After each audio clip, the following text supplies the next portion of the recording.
دوستان، حالتون چطوره؟ من کیانوش اقدامی هستم و امروز اومدیم با یک ویدیو خیلی خفن و حاجی امروز اومدیم بهتون آموزش بدیم که چطوری بتونید اسمتون رو توی کالاف تغییر بدید. یعنی اسم اینجا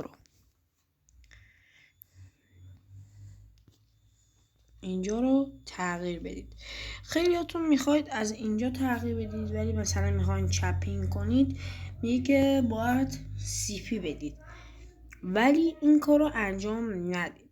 خب شما برید تو بخش راستی قبل از اینکه ویدیو رو ادامه بدیم حتما ویدیو ما رو لایک کنید و لطفا کانال ما رو دنبال کنید.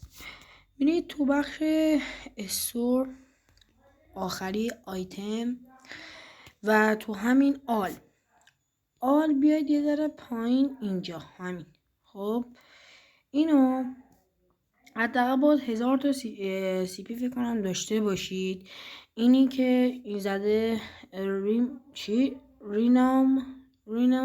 رینیم کارت، اینو میزنید و اینجا اگه دقت کنید رینیم کارت دارم براتون بیارم. این رینیم کارت. خب برید این دکمه رو بزنید، این همینو بزنید روی CPش، یعنی اینجا اینو بزنید، اینجا این CP رو بزنید روش. بعد اینجا زده C، یه دونه بخشی CP یه دونه C. حالا مثلا یارو مرض نداره که بره CP رو بزنه به جای این کار، میره CP حدود 1000 تا میخواد. هر چقدر داشته باشی میتونی بیشترش کنی. حالا مثلا من الان 4 تا نه یه دونه بس دیگه رو بعد حالا که نمیخوام اسم عوض کنم 1000 تا مثلا میزنید. مثلا یه دونه گرفتیم.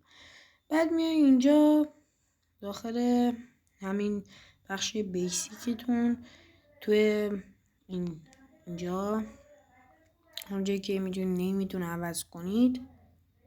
خب بیاید اینجا اینو میزنید و مثلا میاید یه چیزی مینویسید و دیگه مینویسید همینطوری.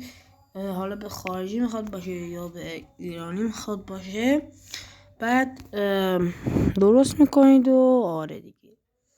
بعد میاید داخل و چپین میزنید و اسمتون توی کالاف تغییر پیدا میکنه. امیدوارم از این ویدیو خوشتون اومده باشه. تا ویدیو بعدی خداحافظ. حتما این ویدیو رو لایک کنید و کانال ما رو حتما دنبال کنید. دمتونم گرم.